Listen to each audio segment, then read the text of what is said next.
Vikramshila IAS coaching institute 14 बीघा ऋषिकेश। भारतीय इतिहास कर रहे थे हम, आधुनिक इतिहास में थे। ठीक है, आज करना हमने एटली की घोषणा, फरवरी 1947। एटली की घोषणा। एटली कौन? क्लेमेंट एटली, ब्रिटेन के प्रधानमंत्री उस समय पर, उन्होंने घोषणा की। तो ब्रिटेन में श्रमिक दल के नेता और प्रधानमंत्री क्लेमेंट एटली ने हाउस ऑफ कॉमन्स में 20 फरवरी 1947 को एक ऐतिहासिक घोषणा करते हुए कहा कि अंग्रेज जून 1948 से पहले ही उत्तरदायी लोगों को सत्ता हस्तांतरित करने के उपरांत भारत छोड़ देंगे। दो क्वेश्चन बनेंगे यहां से। एक तो पूछेगा कि एटली की जो घोषणा हुई वो कब हुई? आंसर 20 फरवरी 1947 को हुई। कब हुई? दूसरा पूछेगा एटली ने अपनी घोषणा में क्या कहा, कब तक हम भारत को दे देंगे उत्तरदायी लोगों को? तो आंसर जून 1948 से पहले। जून 1948 से पहले हम उत्तरदायी लोगों को सत्ता हस्तांतरित करने के उपरांत भारत छोड़ देंगे। अब यार क्लेमेंट एटली ये बोल रहे कि जून 1948 से पहले, तो कायदे से लास्ट जो डेट थी वो जून 1948 थी, लेकिन हम तो 15 अगस्त 1947 को आजाद हो गए। ऐसे कैसे? ऐसे कैसे भाई? प्रधानमंत्री ने कहा था ना जून 1948 से पहले, कायदे से तो हमें जून में होना चाहिए था। नहीं होता, सत्ता का उपभोग करता आदमी लास्ट तक, तो अंग्रेजों को भी करना चाहिए था। अरे भैया ऐसी स्थितियां उत्पन्न हो गई थी कि 15 अगस्त 1947 को आजाद करना पड़ा देश को। इन्हें क्या करना पड़ा? मैंने बोल दिया था आपको कि नौसैनिक विद्रोह का भी बहुत बड़ा, नौसेना विद्रोह का बहुत बड़ा योगदान था, रेटिंग्स विद्रोह जिसको बोलते हैं। और भी कई ऐसे कारण विद्यमान थे जिसकी वजह से जल्दी इन्हें क्या करना पड़ा? आजाद करना पड़ा इस देश को। ठीक है, पंडित नेहरू ने एटली की घोषणा का स्वागत करते हुए इसे एक बुद्धिमत्तापूर्ण और साहसपूर्ण निर्णय बताया। अपनी जनता की ओर से ब्रिटिश सरकार ने भारत की जनता के प्रति अपनी सद्भावनाएं और शुभकामनाएं व्यक्त की। कहने के लिए की भले ही, है ना? अगर इतनी सद्भावनाएं और शुभकामनाएं दे रहे थे तो गदर ना होने देते ना। और जो असली गदर थी वो आपको पिक्चरों में नहीं दिखाई गई है, पिंजर में देखना असली गदर। ठीक है, असली गदर जो थी उसमें लाखों लोग मारे गए, लाखों करोड़ों लोग इधर से उधर क्या हुए। अरे भाई ऐसा माइग्रेशन था वो कि क्या बोलना, मतलब लोग अपनी बड़ी बड़ी कोठियां, धन दौलत सब छोड़ के आए, बच्चे छोड़ के आ गए, महिलाएं, मतलब बीच में क्या हो गई, बच्चे छूट गए एक दूसरे के, कई लोग पहुंचे ही नहीं कहाँ तक, भारत तक। ऐसी स्थितियां उत्पन्न हुई, जो पहुंचे वो मर गए रास्ते में, मार काट हुई जगह जगह पर, है ना? तो क्या बता रहा हूं मैं, इन्होंने सद्भावनाएं और शुभकामनाएं व्यक्त की। इन्होंने, अंग्रेजों ने। एटली ने लॉर्ड वेवेल के स्थान पर लॉर्ड माउंटबेटन को भारत का प्रधान वाइसरॉय नियुक्त किया। वाइसरॉय नियुक्त किया। लॉर्ड वेवेल ने अपने वाइसरॉय पद के अंतिम दिनों में एक ब्रेक डाउन प्लान के तहत 31 मार्च 1947 तक अंग्रेजों को भारत छोड़ने का पूर्ण रूप से सुझाव दिया था। वेवेल जानता था गड़बड़ होने वाली है। क्या जानता था? कहा था 31 मार्च 1947 तक छोड़ देना भैया भारत, है ना? बैग एंड बैगेज, बोरिया बिस्तर सहित अपना सारा क्या निकल लेना यहाँ से। लेकिन ये इन्होंने थोड़ा डेट बढ़ा दी। तो क्या बोला जाता है इसको? Break down plan. क्या बोला जाता है? ब्रेक डाउन प्लान में आपको डेट याद करनी पड़ेगी। क्या बोला था वेवेल ने? 31 मार्च 1947 तक अंग्रेजों को भारत को छोड़ने का पूर्ण रूप, मतलब भारत को पूरी तरह से छोड़ देना चाहिए, वरना आगे दिक्कत हो सकती थी अंग्रेजों के लिए भी। और हुई भी, ऐसा नहीं कि नहीं हुई। एक ही ऑफिस में कार्य, वाइसरॉय के हाउस में ही काम करने वाले दो अलग अलग समुदाय के लोगों के बीच में क्या हो गया? कॉन्फ्लिक्ट हो गए। किसको लेकर? भारत और पाकिस्तान को लेकर। आपने अगर श्याम बहादुर देखी होगी तो ये भी देखा होगा आपने कि दोनों, वहां का जो बाद में राष्ट्रपति बना, क्या नाम था उसका? अयूब खान। अरे भाई ये दोनों एक ही बैच के पास आउट थे। कौन? मानेक शाह, जो पहले फील्ड मार्शल है हमारे, और जो पाकिस्तान का पहले सेना का प्रमुख बना, फिर उसने सत्ता को क्या कर दिया? हथिया लिया। वो दोनों एक ही बैच के थे। खाना पीना साथ में था, अगर हल्का फुल्का देखा होगा आपने उस पिक्चर में। तो ऐसा हुआ कि भाई कहाँ जाना है? तो मानेक शाह को भी बोला गया था कि आप पाकिस्तान चलो। उन्होंने कहा नहीं भाई, अपने देश में रहूंगा, मैं इंडियन हूँ, मैं क्या हूँ? भारतीय हूँ। क्या हूँ? भारतीय हूँ, मैं यहीं रहूंगा, तुम जाओ, तुम्हें लगता है अगर तुम पाकिस्तान को, तुम पाकिस्तान में जाओ, है ना? तो ठीक है भाई, लॉर्ड माउंटबेटन योजना, इसको 3 जून योजना के नाम से भी जाना जाता है। एक बार खाली इतना ही क्वेश्चन बना कि माउंटबेटन योजना को अन्य किस नाम से जाना जाता है? आंसर 3 जून योजना, विभाजन योजना, 3 जून योजना, माउंटबेटन योजना, जून 1947, जून 1947। भाई ऐसा करो, कुछ पिक्चरें देख लो, पुरानी पिक्चरें हैं। एक तो महात्मा गांधी जी पे बनी हुई है, गांधी, है ना। आप तो जब हम छोटे थे तब वो पिक्चर आई थी यार, तब हमने देखी थी, लेकिन उसमें काफी कुछ सीखने को मिलेगा आपको। ठीक है, एक तो पिक्चर देख लीजिए गांधी, उसमें पता चल जाएगा आपको। एक थोड़ा पिंजर देख लीजिए, एक पिक्चर है पिंजर, क्या हुआ था थोड़ा बहुत पता चलेगा आपको उसमें, है ना। पुरानी रंजिशें उतारी गई कब? गदर के समय में।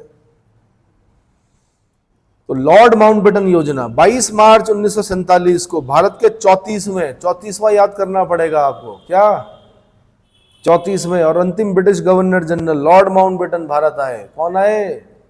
लॉर्ड माउंटबेटन भारत आए, जिनका एकमात्र उद्देश्य था अतिशीघ्र भारत को पूर्ण स्वतंत्रता देना, पूर्ण स्वतंत्रता। लॉरी कॉलिंस और लैपियर की पुस्तक Freedom at Midnight, who wrote the book Freedom at Midnight? Answer is Larry Collins and Lapierre. में माउंटबेटन को भारतीयों के बीच ऐसे महान राजनयिक और छबीले राजकुमार के रूप में प्रस्तुत किया गया जिसने अपने आकर्षक व्यक्तित्व और चतुराई से भारतीय उपमहाद्वीप की समस्याओं को पलक झपकते ही क्या कर दिया? हल कर दिया। अरे प्लान पहले से था यार सब कुछ। क्या था? रेडक्लिफ जब बाउंड्री कमीशन के अध्यक्ष बने तो उन्हें क्या करना था? बताया जाता है कि बाउंड्री खींचनी थी, इधर से यहाँ पाकिस्तान और इधर से इधर ईस्टर्न पाकिस्तान, इधर से इधर भारत, बंगाल, मतलब क्या करना था? बाउंड्री खींचनी थी। किसने? रेडक्लिफ को। रेडक्लिफ के सामने मैप रखा गया, ये है, इस पे साइन करो। उन्होंने कहा यार मैं बाउंड्री कमीशन का, 2 बाउंड्री कमीशन बने, उसका अध्यक्ष मैं हूँ। कि नहीं, ये बहुत पहले तय हो चुका है कि ये पाकिस्तान होगा, ये भारत होगा, ये बांग्लादेश नहीं बोलते थे, ईस्टर्न पाकिस्तान होगा। बहुत पहले तय हो गया था, बाउंड्री बहुत पहले खींच चुकी थी। याह्या खान था, किसके साथ? फील्ड मार्शल जो मानेक शाह थे उनके साथ याह्या खान उसी बैच का था, यानी इंडियन मिलिट्री एकेडमी से पास आउट था, पहला पास आउट उन्हीं का था। है पीओपी बोलते, पासिंग आउट परेड।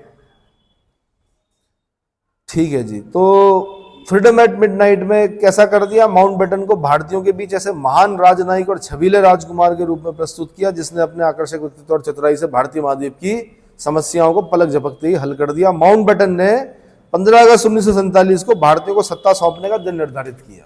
इसलिए पाकिस्तान अपना स्वतंत्रता दिवस 14 और हम लोग अपना 15 अगस्त को मनाते हैं। 12 बजे हम क्या हुए? ठीक है। लगभग 2 महीने की बातचीत के उपरांत माउंटबेटन इस निष्कर्ष पर पहुंचे कि विभाजन ही एकमात्र विकल्प है। क्या? विभाजन ही एकमात्र विकल्प है। अतः उन्होंने एटली को 20 फरवरी 1947 के वक्तव्य में के दायरे में भारत विभाजन की योजना तैयार की। एटली के 20 फरवरी 1947 के वक्तव्य के दायरे में भारत विभाजन की योजना तैयार की। विवशता की स्थिति में कांग्रेस की ओर से पंडित नेहरू एवं सरदार पटेल ने विभाजन की योजना को स्वीकारा, लेकिन गांधी जी अंत तक विभाजन का कड़ा विरोध करते रहे। गांधी जी ने तो यहां तक कहा था कि मेरी डेड बॉडी पर विभाजन होगा, लेकिन बाद में मानना पड़ा उन्हें भी। गांधी जी के शब्दों में, यदि सारा भारत भी आग की लपटों में घिर जाए फिर भी पाकिस्तान नहीं बन सकेगा। बहुत बड़ा वक्तव्य था गांधी का भाई। यदि कांग्रेस विभाजन चाहती है तो वह मेरे मृत शरीर पर ही होगा, क्योंकि जब तक मैं जीवित हूं भारत को विभाजित नहीं होने दूंगा, भारत को विभाजित नहीं होने दूंगा। अंतरिम सरकार के काल में मुस्लिम लीग द्वारा पैदा की हुई परेशानियों से थककर वल्लभ भाई पटेल ने कहा कि जिन्ना विभाजन चाहते हैं या नहीं, अब हम स्वयं विभाजन चाहते हैं। क्या? पटेल को बोलना पड़ा, जिन्ना अब विभाजन चाहते हैं या नहीं, अब हम स्वयं विभाजन चाहते हैं। 3 जून 1947 को प्रधानमंत्री एटली ने हाउस ऑफ कॉमन्स में विभाजन योजना यानी 3 जून योजना की घोषणा की। 3 जून योजना मूलतः भारत विभाजन की योजना थी। इसमें उस प्रक्रिया का उल्लेख किया गया था जिसके अंतर्गत अंग्रेजों द्वारा भारतीयों को सत्ता हस्तांतरित की जानी थी तथा मुस्लिम बहुल प्रांतों में को यह चुनना था कि वे भारत में रहेंगे या प्रस्तावित राज्य पाकिस्तान में शामिल होंगे। ठीक है। माउंटबेटन का 3 जून योजना का प्रारूप बता रहा हूं मैं, जो ड्राफ्ट था। नंबर 1, मुस्लिम बहुसंख्यक क्षेत्र यदि चाहें तो अलग अधिराज्य बना सकते हैं। पर इसके लिए एक नई संविधान निर्मात्री सभा बैठेगी। बंगाल और पंजाब की प्रांतीय विधानसभाओं के 2 पृथक पृथक भाग होंगे, जिसमें एक मुस्लिम बहुल जिला और दूसरे में बाकी जिलों के प्रतिनिधि होंगे। किसने कहा? ये पहला पॉइंट है, ठीक है। बार बार सुनिएगा, बार बार पढ़िएगा, तब समझ में आएगा। दूसरी बात कही, उत्तरी पश्चिमी सीमा प्रांत में जनमत संग्रह। क्या क्या बोलते हैं जनमत संग्रह को? प्लेबिसाइट। प्लेबिसाइट। उत्तरी पश्चिमी सीमा प्रांत में जनमत संग्रह द्वारा यह निश्चित किया जाएगा कि पाकिस्तान में मिलना चाहते हैं या नहीं। असम में मुस्लिम बहुल इलाके सिलहट जिले में इसी तरह का जनमत संग्रह होना था। लोगों ने बताना था कि हम कहां मिलना चाहते हैं। जनमत संग्रह, समझ में आ रहा है? सिंध और बलूचिस्तान के मामले में संबद्ध प्रांतीय विधानमंडल को सीधे निर्णय लेना था। सिंध और बलूचिस्तान, सिंध के लोग नहीं चाह रहे थे, वैसे कहां, बिना सिंध के हिंद नहीं सुना है। सिंध के लोग नहीं चाह रहे थे, सिंध के लोगों को जबरन यहां आना पड़ा। बड़ी बड़ी प्रॉपर्टीज और बड़े बड़े क्या धन वन सब छोड़कर आना पड़ा, ठीक है। और यहां पर रिफ्यूजी कैंपों में रहना पड़ा। कहां पर रहना पड़ा? पंजाब, सिंध, गुजरात, मराठा, आज भी राष्ट्रगान में गाते हैं हम लोग। किसी ने उस पर ऑब्जेक्शन किया कि सिंध जब पाकिस्तान का भाग है तो हम पंजाब, सिंध, गुजरात, मराठा क्यों बोलते हैं? तो उसमें उत्तर दिया गया माननीय न्यायालय द्वारा कि जितने भी सिंध के जो लोग हैं उनकी भावनाओं को ध्यान में रखते हुए सिंध, पंजाब, सिंध, गुजरात, मराठा बोला जाता है। किसमें? समझ में आया? बलूचिस्तान, ये तो मिलना ही नहीं चाहते थे। अफगान बलूची थे, ये तो पठान लोग थे, ये नहीं मिलना चाहते थे, है ना। बलूचिस्तान पाकिस्तान में है, ये भी नहीं मिलना चाहते थे। वो सुना है आपने कि बीरबल कहाँ मारा गया? उत्तर प्रदेश पीसीएस वालों ने पूछा एक बार। बीरबल कौन? अकबर के नवरत्नों में से एक। तो बीरबल अफगान बलूचियों के विरुद्ध लड़ते हुए मारा गया था शायद। कुछ याद आया? अफगान बलूचियों के विरुद्ध लड़ते हुए मारा गया था बीरबल। वास्तविक नाम क्या था बीरबल का? बीरबल तो वैसे बोलते हैं उसको, राजा महेश दास। क्या नाम था भाई बीरबल का? राजा महेश दास। किसके विरुद्ध लड़ते हुए मारा गया था?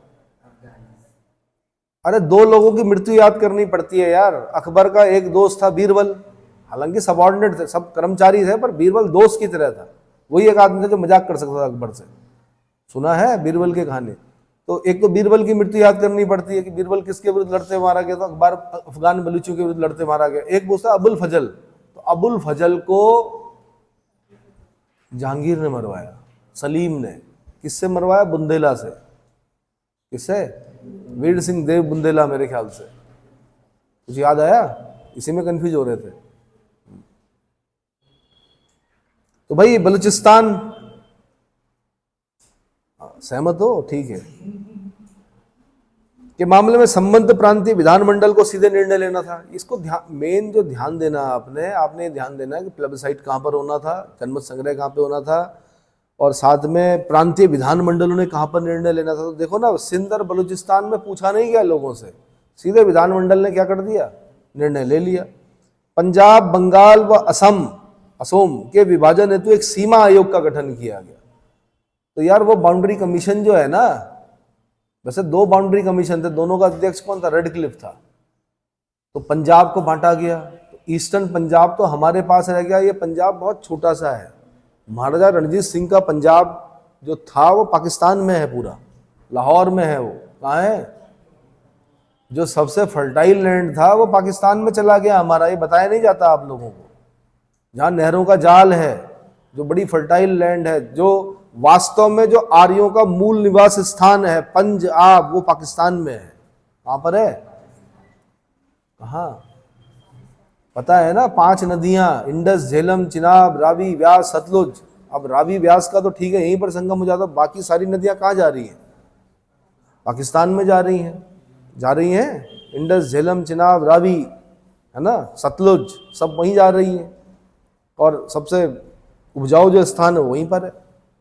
फिर भी वहाँ भुखमरी है। हाँ, पाकिस्तान में। ठीक है जी। और बंगाल और असम के विभाजन के लिए सीमा, अब फिर क्या बंगाल, तो क्या हुआ कि उधर पंजाब में जब हम बोल रहे हैं ईस्टर्न पंजाब हमारे पास, वेस्टर्न पंजाब पाकिस्तान चला गया। बंगाल में क्या हुआ, ईस्ट बंगाल जो था वो ईस्टर्न पाकिस्तान बन गया, वेस्ट बंगाल हमारे पास रह गया। कहीं पर देखा होगा आपने स्ट्रिप सी भी है पतली, है ना। ये चटगांव वडगांव भले ही आज बांग्लादेश में, ही हमारे देश में थे, कहाँ थे। पंजाब, बंगाल व असम के विभाजन हेतु एक सीमा आयोग का गठन, ठीक है। रजवाड़ों को इस बात का निर्णय लेना था कि वे भारत में रहना चाहते हैं या फिर पाकिस्तान में। इनको प्रिंसली स्टेट्स जो थे उनको ये निर्णय लेना था कि वे भारत में रहना चाहते हैं या। पंजाब तथा बंगाल के विभाजन को लेकर जनमत संग्रह कराया गया। भारत और पाकिस्तान को राष्ट्रमंडल की सदस्यता को त्यागने का अधिकार होगा, ऐसा बोला गया। हम कॉमनवेल्थ कंट्रीज के सदस्य हैं, राष्ट्रमंडल के सदस्य हैं। राष्ट्रमंडल खेलों में हम क्या करते हैं, पार्टिसिपेट करते हैं। मेरे ख्याल से कुछ साल पहले, 14 साल पहले शायद राष्ट्रमंडल खेल हुए थे दिल्ली में, पता होगा आपको, 2010 में, है ना। CWG बोलते हैं उनको, कॉमनवेल्थ गेम हुए थे। फिर बाद में ग्लासगो में भी हुए, फिर अलग अलग समय में अलग अलग जगह जाते हैं। क्वींस बैटन जाती है, मशाल जो होती है। कई हम पे आरोप लगते हैं कि आप सोवरेन नहीं हो, इसलिए नहीं हो क्योंकि आप राष्ट्रमंडल के सदस्य हो। क्या हो, तो हमने उनको यही जवाब देना है कि ठीक है, हम राष्ट्रमंडल के सदस्य हैं, लेकिन ये हमारी इच्छा पर निर्भर करता है कि हम कब तक हैं। हम कभी भी छोड़ सकते हैं उसको। हम तो इसलिए हैं कि सारे जितने भी सताए हुए लोग थे ब्रिटेन के, यानी जहाँ जहाँ ब्रिटेन के उपनिवेश रहे, वो सारे देश कॉमनवेल्थ कहलाते हैं, वो सदस्य बने हुए हैं। समझ में आया। तो सॉवरेन है भाई हम, संप्रभु बोलते हैं सॉवरेन को, क्या बोलते हैं, संपूर्ण प्रभुत्व संपन्न है हम लोग। कांग्रेस कार्यकारिणी समिति ने 12 जून को तथा कांग्रेस महासमिति ने 14-15 जून 1947 को दिल्ली में बैठक में माउंटबेटन योजना की पुष्टि की। माउंटबेटन योजना की पुष्टि कहां पर की गई, दिल्ली में। कहां पर, यह भी ध्यान रखना, कांग्रेस कार्यकारिणी समिति और कांग्रेस महासमिति, ठीक है। गोविंद बल्लभ पंत का नाम याद रखना, उत्तराखंड पॉइंट ऑफ व्यू से इंपॉर्टेंट। गोविंद बल्लभ पंत, पंडित गोविंद बल्लभ पंत ने विभाजन की योजना की पुष्टि हेतु प्रस्ताव करते हुए कहा कि आज हमें पाकिस्तान या आत्महत्या में से एक को चुनना है। यह कथन किसका है, आंसर पंडित गोविंद बल्लभ पंत का है। देश की स्वतंत्रता और मुक्ति पाने का यही एकमात्र रास्ता है। इससे भारत में एक शक्तिशाली संघ की स्थापना होगी। क्या होगी, शक्तिशाली संघ की स्थापना होगी। कांग्रेस के राष्ट्रवादी मुस्लिम नेता मौलाना आजाद ने कहा कि यदि कांग्रेस के नेताओं ने विभाजन मान लिया तो इतिहास उन्हें कभी क्षमा नहीं करेगा। यार मौलाना अबुल कलाम आजाद नहीं चाहते थे भाई, मौलाना अब्दुल कलाम आजाद नहीं चाहते थे। तो उन्होंने कहा कि कांग्रेस के नेताओं ने यदि विभाजन मान लिया है तो इतिहास उन्हें कभी क्षमा नहीं करेगा। खान अब्दुल गफ्फार खान, सीमांत गांधी ने विभाजन पर आक्रोश व्यक्त करते हुए कहा कि कांग्रेस नेतृत्व ने उनके आंदोलन को भेड़ियों के आगे फेंक दिया है। पठान थे, पख्तूनिस्तान, है ना, मांग की थी इन्होंने पख्तूनिस्तान की कि पठानों के लिए अलग क्या करो, अलग देश दो फिर, लेकिन पाकिस्तान में चले गए सीमांत गांधी। तो बाद में फिर सम्मानित किया हमने ने, भारत रत्न दिया। कब, 1987 में। नेहरू, पटेल, अच्छा ये क्वेश्चन आएगा, कांग्रेस नेतृत्व ने उनके आंदोलनों को भेड़ियों के आगे फेंक दिया। पाकिस्तानियों को भेड़िया कहा इन्होंने, किन्होंने, खान अब्दुल गफ्फार खान ने। आगे नेहरू, पंत, पटेल, कृपलानी और अंत में गांधी जी ने भी विभाजन स्वीकार कर लिया। कहाँ, तो गांधी जी कह रहे थे मेरी लाश पर बनेगा पाकिस्तान, विभाजन जो होगा, बाद में मान लिया। मुस्लिम लीग ने सिर कटे और पतंगों द्वारा जर्जरीकृत पाकिस्तान को स्वीकार कर लिया। सिर कटे मतलब कश्मीर नहीं था उसमें, क्या नहीं था। अब जी भारतीय स्वतंत्रता अधिनियम 1947, भारतीय स्वतंत्रता अधिनियम 1947 माउंटबेटन योजना के आधार पर ब्रिटिश संसद ने 18 जुलाई 1947 को भारतीय स्वतंत्रता अधिनियम 1947 पास किया। उत्तराखंड पीसीएस वालों ने क्वेश्चन पूछा कि भारतीय स्वतंत्रता अधिनियम कब पारित हुआ। अधिकतर लोग लिख के आगे 15 अगस्त 1947, गलत। आंसर इज 18 जुलाई 1947। जब आपसे पूछेगा कि माउंटबेटन योजना के आधार पर ब्रिटिश संसद ने भारतीय स्वतंत्रता अधिनियम कब पारित किया, आपने बोलना 18 जुलाई 1947, ठीक है। इस उपबंध द्वारा ही 15 अगस्त 1947 को भारत का विभाजन हुआ। अधिनियम की बातें बता रहा हूं जो इंपॉर्टेंट है। 15 अगस्त 1947 से भारत और पाकिस्तान नामक डोमिनियन की स्थापना हो जाएगी। 26 जनवरी 1950 तक हम डोमिनियन हैं। क्या है? 26 जनवरी 1950 के बाद हम संपूर्ण प्रभुत्व संपन्न हैं। क्या है? प्रेम्बल में पढ़ा है ना, we the people of India having solemnly resolved to constitute India into a sovereign socialist secular democratic republic. पढ़ा है ना, सोवरेन। कब? 26 जनवरी 1950 के बाद। तो 15 अगस्त 1947 से भारत में भारत और पाकिस्तान नामक डोमिनियन की स्थापना हो जाएगी। दूसरी बात कही, भारत के राज्य क्षेत्र में उन क्षेत्रों को छोड़कर जो पाकिस्तान में सम्मिलित होंगे, ब्रिटिश भारत के सभी प्रांत सम्मिलित होंगे। यानी ब्रिटिश भारत के जो भी प्रांत थे वो भारत में सम्मिलित होंगे, उनको छोड़कर जो पाकिस्तान में सम्मिलित होंगे। पाकिस्तान के राज्य क्षेत्र में पूर्वी बंगाल, पश्चिमी पंजाब, सिंध और उत्तरी पश्चिमी सीमा प्रांत सम्मिलित होंगे।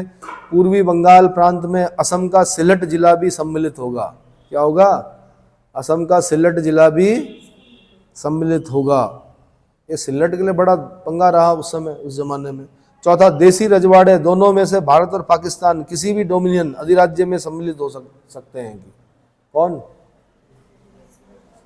भाई? तो जूनागढ़ वाला चाह तो रहा था पाकिस्तान में जाऊं मैं, तो समझाया गया उसको भी ढंग से, नहीं जा सकते, क्योंकि जो जनता थी वो क्या थी? हिंदू थी, राजा मुसलमान था। वो चाह रहा था पाकिस्तान में जाऊं, नहीं। हैदराबाद वाला चाह रहा था कि मैं तो क्या हूँ, निजाम हूँ, मैं तो क्या हूँ, उसको भी समझाया गया। आपकी राष्ट्रीय पुलिस अकादमी आज भी आईपीएस की ट्रेनिंग के लिए आपको हैदराबाद जाना पड़ेगा। कहाँ पड़ेगा? क्यों है वहाँ पर? पटेल जानते थे सेना का प्रयोग करूंगा तो फिर गृह युद्ध की स्थिति आ जाएगी, गृह युद्ध माना जाएगा, पुलिस भेजनी पड़ेगी। क्या भेजनी पड़ेगी? पुलिस कार्रवाई, पीएससी। क्या? चलो जी, प्रत्येक डोमिनियन के विधानमंडल को अपने अधिराज्य के लिए कानून बनाने का पूरा अधिकार होगा। क्या होगा? प्रत्येक अधिराज्य के लिए कानून बनाने का पूरा अधिकार होगा। 15 अगस्त 1947 के बाद ब्रिटिश संसद द्वारा पारित कोई भी अधिनियम किसी भी डोमिनियन में वैध नहीं होगा। छठी बात कही, दोनों डोमिनियन और प्रांतों का संचालन 1935 के अधिनियम गवर्नमेंट ऑफ इंडिया 1935 के अनुसार जहां तक संभव हो सके उस समय तक चलाया जाएगा, जब तक कि संबंधित संविधान सभा इसके लिए कोई संवैधानिक व्यवस्था नहीं कर देती है। अब 14-15 अगस्त की रात्रि 1947 को मध्य रात्रि के समय भारत स्वतंत्र हो गया। आधी रात को दिल्ली में संविधान निर्मात्री सभा को संबोधित करते हुए प्रभावशाली ऐतिहासिक भाषण में जवाहरलाल नेहरू ने कहा, अब ये भाषण से भी क्वेश्चन बने हैं कि वर्षों पूर्व हमने नियति के साथ जो वादा किया था, अब वह समय आ गया है जबकि हम उस प्रतिज्ञा को सर्वांश में तो नहीं लेकिन अधिकांश में पूरा करेंगे। सर्वांश क्यों बोला? यार पाकिस्तान चला गया, ईस्टर्न पाकिस्तान चला गया, पूरा भारत थोड़े आज़ाद हुआ, टुकड़े देने पड़े उनको। तो सर्वांश में ना सही, सर्वांश में तो नहीं लेकिन अधिकांश में पूरा करेंगे। अर्धरात्रि के समय जब सारी दुनिया सो रही होगी, भारत में जीवन तथा स्वतंत्रता का स्वर्ण विहान होगा। इतिहास में कभी कभार ही वह क्षण आता है जब हम पुरातन युग से नूतन युग में प्रवेश करते हैं। क्या करते हैं? जब एक युग का अंत हो जाता है, जब दीर्घ काल में सोई हुई राष्ट्र की आत्मा जाग उठती है। यह उपयुक्त ही है कि इस योजना पर हम भारत तथा भारत के लोगों की सेवा और यहाँ तक कि मानवता की अपेक्षाकृत अधिक बड़े उद्देश्यों के लिए समर्पण का प्रण लें। जिस दिन आपका रिजल्ट आ जाएगा उस दिन आप भी यही एक लाइन जरूर बोलना, वर्षों पूर्व, वर्षों मत बोलना, ऐसे बोलना, 1 वर्ष पूर्व हमने नियति के साथ जो वायदा किया था, अब वह समय आ गया जब हम उसकी, और यहाँ पे सर्वांश, इसमें ऐसे मत लिखना सर्वांश में तो नहीं अधिकांश में, आप लिखना पूरा सर्वांश, पूरा जो हमने सपना देखा था वो क्या हो गया? पूरा हो गया। ठीक है, ज़्यादा लंबे समय तक नहीं करनी भाई तैयारी, टाइम बाउंड करो अपने आप को कि इतने समय में क्या करना है, पेपर निकालना है। 15 अगस्त 1947 को भारतीय इतिहास के एक कालखंड का अंत हुआ और दूसरे का आरंभ।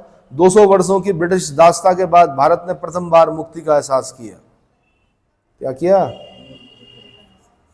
लॉर्ड माउंटबेटन को स्वतंत्र भारत का प्रथम ब्रिटिश गवर्नर जनरल नियुक्त किया गया। जवाहरलाल नेहरू को भारत का प्रथम प्रधानमंत्री बनाया गया।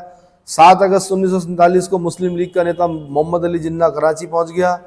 पाकिस्तान की संविधान सभा द्वारा 11 अगस्त को अपनी पहली बैठक में जिन्ना दरअसल गवर्नर बना वहां का, वैसे राष्ट्रपति लिखा हुआ इन्होंने, गवर्नर था जिन्ना, क्या था, चलो 14 अगस्त 1947 को जिन्ना पाकिस्तान का प्रथम गवर्नर जनरल बना। भारत की स्वतंत्रता के उपलक्ष्य में जहां देश के कुछ क्षेत्रों में उत्सव जैसा माहौल था, वहीं कुछ क्षेत्रों में सांप्रदायिक दंगे फैले हुए थे। मृत्यु सैया पर पड़े रविंद्रनाथ टैगोर ने कभी ठीक ही कहा था कि अंग्रेज अवश्य ही भारत को छोड़ेंगे, लेकिन कैसा भारत वो छोड़ेंगे, कितना दुखद भरा, साइन ऑफ इंट्रोगेशन।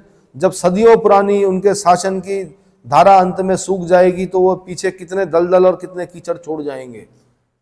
रविंद्र गुरुदेव थे भाई रविंद्रनाथ टैगोर, वो जानते थे कि जब ये निकलेंगे भी यहाँ से तो पता नहीं क्या बवाल होगा, और हुआ, वो गदर हुई। कार्यकारी परिषद के अध्यक्ष लॉर्ड माउंटबेटन मात्र 15 अगस्त 1947 से 20 जून 1948 तक ही थे। इसके बाद कार्यकारी परिषद के अध्यक्ष कौन, चक्रवर्ती राजगोपालाचारी, राजा जी, जिनके नाम पर राजा जी नेशनल पार्क है, ठीक है, नियुक्त किए गए, ठीक है, CR भी बोलते थे इनको, चक्रवर्ती राजगोपालाचारी। तो चक्रवर्ती राजगोपालाचारी अध्यक्ष बने। पंडित जवाहरलाल नेहरू क्या थे, उपाध्यक्ष थे, प्रधानमंत्री थे, विदेश इनके पास था, कॉमनवेल्थ संबंध इनके पास थे, वैज्ञानिक शोध इनके पास थे, है ना।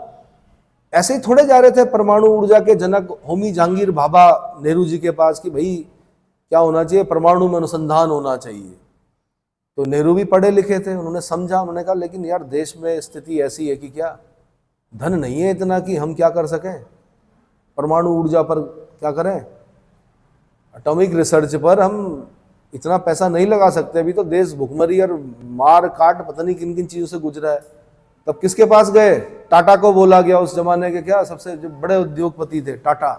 तब खुला Tata institute of fundamental research, क्या खुला, ठीक है। तो भारत में परमाणु ऊर्जा का अनुसंधान, परमाणु ऊर्जा अनुसंधान का जनक किसे माना जाता है, डॉक्टर होमी जहांगीर भाभा, जिनके नाम पर भाभा एटॉमिक रिसर्च सेंटर है, बार्क बोलते हैं उसको, ठीक है। MSc फिजिक्स अगर मैथ से किए हो तो बार्क के फॉर्म भरना, आते हैं साल भर में आते हैं। तो पंडित जवाहरलाल नेहरू जी के पास भाई वैज्ञानिक शोध भी था। सरदार वल्लभ भाई पटेल क्या थे, गृह मंत्री थे, सूचना और प्रसारण मंत्री भी थे, साथ में क्या थे। डॉक्टर भीमराव अंबेडकर पहले विधि मंत्री थे यहाँ पर। सरदार बलदेव सिंह रक्षा मंत्री थे, जीप घोटाला हुआ इनके समय में, बलदेव सिंह के समय में। डॉक्टर राजेंद्र प्रसाद खाद्य एवं कृषि मंत्री थे। जो आगे चलकर आपके राष्ट्रपति बनते हैं वो खाद्य और कृषि मंत्री हैं, क्या है इस समय तक, खाद्य और कृषि, food and agriculture minister. Maulana Abul Kalam Azad, इनका जन्म पूछा था UPSC में, मक्का में हुआ था, ये शिक्षा मंत्री थे पहले, क्या थे। डॉक्टर जॉन मथाई रेलवे और परिवहन मंत्री थे। बताया जाता है रेल दुर्घटना हुई थी, त्यागपत्र दे दिया किसने, पता नहीं इन्होंने दिया किसने, नहीं शास्त्री जी ने दिया होगा, किसने दिया। रेल दुर्घटना हुई, एक पहली दुर्घटना थी जो देश की, उसमें त्यागपत्र दे दिया रेल मंत्री ने। ये कहा कि मैं जिम्मेदार हूं क्योंकि मैं रेलवे मंत्री हूं, ये क्या हो गया, एक्सीडेंट हुआ है भाई, इसमें लोगों की मृत्यु हुई है, मैं जिम्मेदारी लेते हुए क्या करता हूँ, त्यागपत्र देता हूँ। तो उस जमाने में लोग क्या थे, शुरू में ऐसे थे कि त्यागपत्र देते थे। अभी क्या हो रहा है, त्यागपत्र नहीं देते हैं अब लोग, क्या नहीं देते हैं, त्यागपत्र नहीं देते हैं। मौलाना अबुल कलाम आजाद शिक्षा मंत्री, ठीक है। जॉन मथाई रेलवे परिवहन मंत्री। बाबू जगजीवन राम भाई श्रम मंत्री, इन्हीं की बेटी थी लोकसभा अध्यक्ष मीरा कुमार। CH भाभा वाणिज्य मंत्री थे भाई, CH भाभा क्या थे, वाणिज्य मंत्री थे। रफी अहमद किदवई संचार मंत्री थे। राजकुमारी अमृता कौर, देखो कैबिनेट मिनिस्टर उस जमाने में, राजकुमारी अमृता कौर क्या थी, स्वास्थ्य मंत्री थी, क्या थी, ये सब कैबिनेट मिनिस्टर हैं पर स्वास्थ्य मंत्री थी।